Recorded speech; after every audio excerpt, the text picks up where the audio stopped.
दोस्तों नमस्कार, मैं कुमार रविंद्र। जैसा कि आप हमारे सामने देख रहे हैं, ये महात्मा बुद्ध और डॉक्टर भीमराव अम्बेडकर की प्रतिमा है। आज हिंदू मैथोलॉजी के अनुसार दशहरा मनाया जा रहा है, पूरे देश में मनाया जा रहा है। लेकिन आरा के पूर्वी गुमटी के पास स्थित शिव मंदिर के पास ये मूर्ति स्थापित है और यहाँ कुछ बौद्ध अनुयायी हैं जो विजयदशमी मना रहे हैं। यहाँ सवाल यह है कि लोग दशहरा मना रहे हैं, तो यहाँ जो लोग हैं वो विजयदशमी मना रहे हैं। आखिर दशहरा और दशमी में क्या अंतर है, क्या समझ में लोगों की है? आइए हम इसी विषय पर आपको कुछ एक रिपोर्ट दिखाते हैं।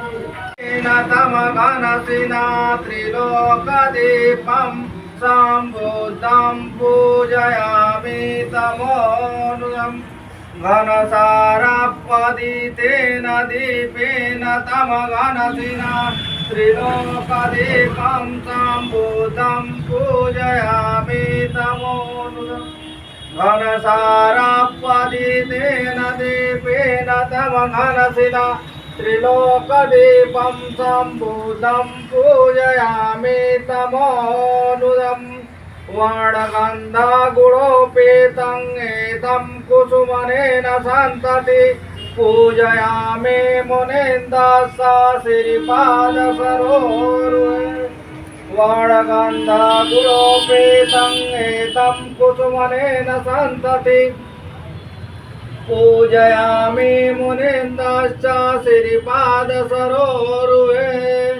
सुगन्धसारथे सत्ता देवमनुषानं बुद्धो भगवाते बुद्धं जेतपर्यन्तं शरणं गच्छामि स्वाखातो भगवता धम्मो सन्देशिको अकालिको एहिपासिको पनेयिको पंचतंत्रवेदितमो विजोहिते धम्मं कर दीजिए आप लोग सब लोग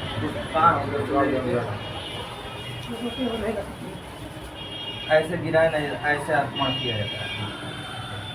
हो गए एक जगह रख दिए।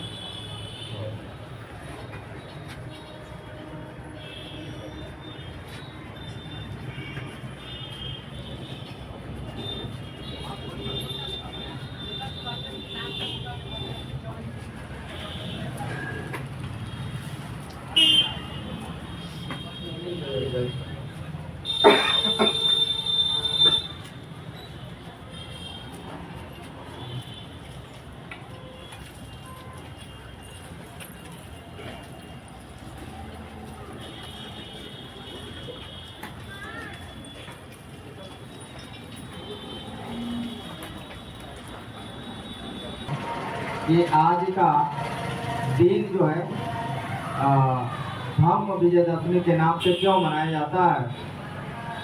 तो हमारे देश में कई तरह की मान्यताएं हैं, कई तरह के लोग हैं, कई धर्मों के लोग हैं। तो बौद्ध धर्म के लोग जो है अशोका विजयदशमी के उपलक्ष्य में यह कार्यक्रम आयोजित करते हैं। इसी के दिन जो है सम्राट अशोक ने हिंसा पर विजय प्राप्त किया था। उन्होंने कलिंग की लड़ाई में जब लाखों नरसंहार हुए तो उनका मन जो है विक्षिप्त हो गया और रोने लगे। कई महीनों तक बीमार रहने के बाद जो है उनका एक भतीजा था न्योग्रोध, जो बौद्ध भिक्षु था, उन्होंने भगवान बुद्ध के शरण में आने के लिए कहा कि जब आप भगवान बुद्ध के शरण में आएंगे तो आपको शांति मिलेगा, सुख मिलेगा।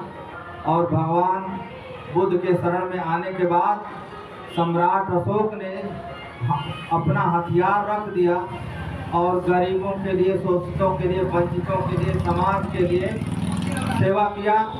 समाज के हर तबके के लिए, हर वर्ग के लिए, बराबरी के लिए उन्होंने जीवन पर्यंत कार्य किए।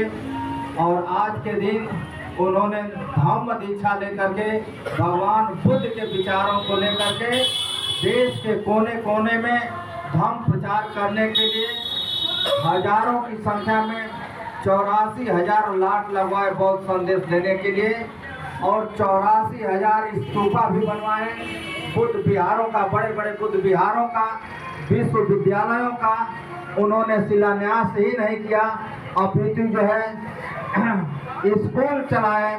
जब दुनिया में कहीं एजुकेशन नहीं था, उस समय सम्राट अशोक ने आज से 2,500 साल पहले उन्होंने नालंदा तक्षशिला जैसे विश्वविद्यालय बना करके, सैकड़ों विश्वविद्यालय बना करके लोगों को पठन पाठन करके जागरूक होने का संदेश दिया। यह कार्यक्रम बौद्धों का है। बौद्धों का मतलब बुद्धि से है, ज्ञान से है, शिक्षा से है, न कि ढोंग पाखंड से है। तो जितने भी लोग सामने बैठे हुए हैं सब लोग सही दिशा में बढ़ जाएं और उत्सुक होकर के ये दीक्षा का कार्यक्रम है, आप लोग जो है दोहराएंगे, मैं सील पढ़ूंगा।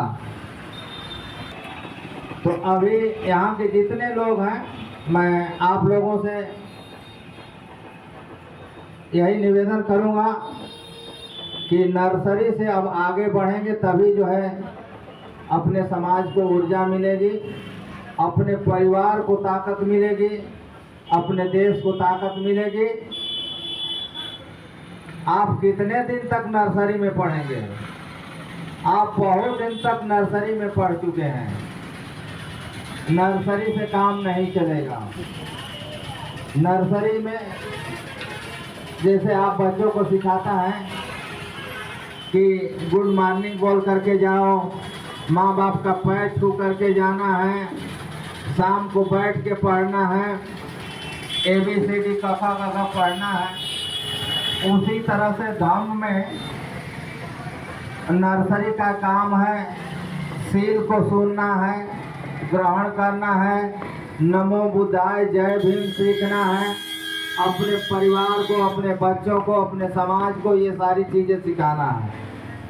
लेकिन डिसिप्लिन में मैंने देखा, मैं कई देशों का भ्रमण किया हूँ जहाँ टाइमिंग का एक एक मिनट का महत्व है।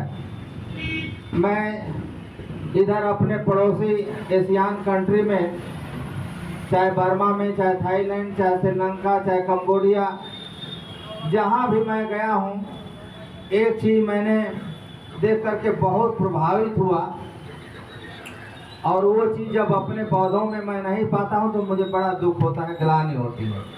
एक चीज़ का ये है कि वहाँ अगर टाइम रख दिया गया कि भाई हमें जो है 6 बजे जो है धम्म दीक्षा शुरू कर देना है, तो 6 बजे शुरू हो जाएगा।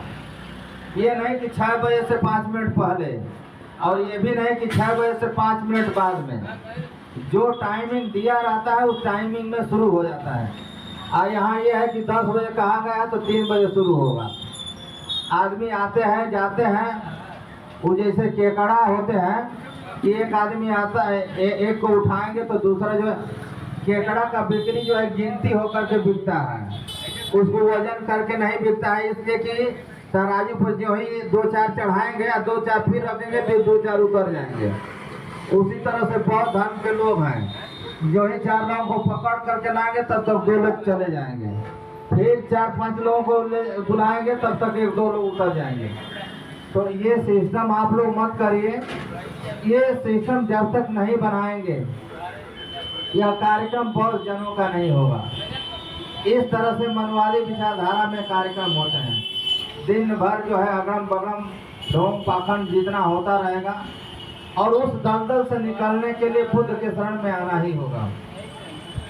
जो ढोंग है, पाखंड है, अंधविश्वास है, उससे आप अगर निकलना चाहते हैं तो बुद्ध के शरण में आइए। और बुद्ध के शरण में आने से पहले डिसिप्लिन होना चाहिए। डिसिप्लिन में टाइम से आना, टाइम से जाना, सही बात को सुनना। यहाँ कोई जादू मंत्र तो कोई दिखाएगा नहीं, भगवान बुद्ध के विचारों को ही हम लोग आप लोगों को परोसने वाले हैं। जो आप लोगों को समझ में आएगा उसको ग्रहण करेंगे, और नहीं समझ में आएगा तो उसको छोड़ भी देना है। भगवान बुद्ध ने कभी प्रेशर नहीं दिया था कि आप हमको मानिए, आप हमारी पूजा करिए, आप हमारा ध्यान करिए, हम ही सब कुछ है। इसके खिलाफ थे भगवान बुद्ध। उन्होंने हमेशा जो है अतदीप भव का पाठ पढ़ाया। अपना प्रकाश स्वयं बनना है, अपना ज्ञान विज्ञान स्वयं समझना है।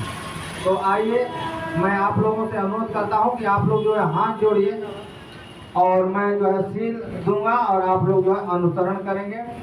और सील ग्रहण करने के समय आँख जो है बंद होना चाहिए और गर्दन जो है झुकी होनी चाहिए ताकि मन जो है इधर उधर ना जाए।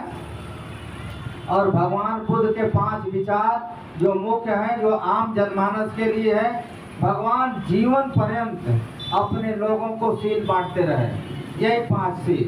तो आइए हम सब लोग मिल करके भगवान बुद्ध का जो है सील ग्रहण करें। इसके बाद मैं परिचर्चा करूंगा।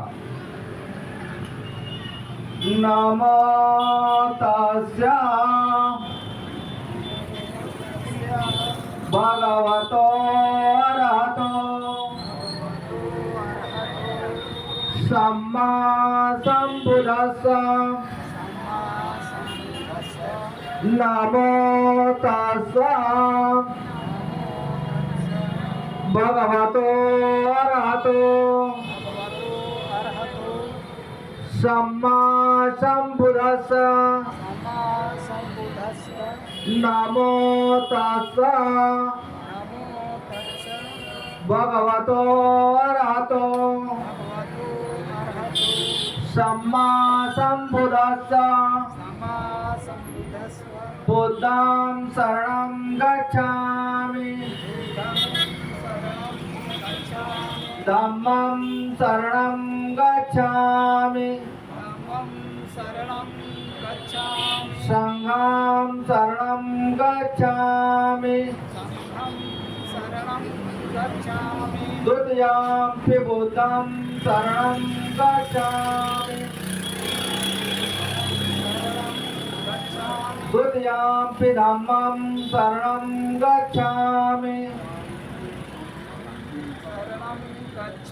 द्वितीयंपि संघं शरणं गच्छामि तृतीयंपि बुद्धं शरणं गच्छामि तृतीयंपि धम्मं शरणं गच्छामि तृतीयंपि संघं शरणं गच्छामि पाणातिपाता वेरमणि सिक्खापदं समादयामि आदिन्नादाना वेरमणि सिक्खापदं समादयामि कामेषु मिथ्याचारा वेरमणि सिक्खापदं समादयामि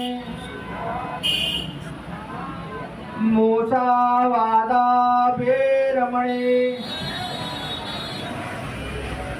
सिक्खापदं समादयामि सुरामेरयमजा पमादठाना वेरमणि सिक्खापदं समादयामि साधु साधु साधु अनुमोदामि।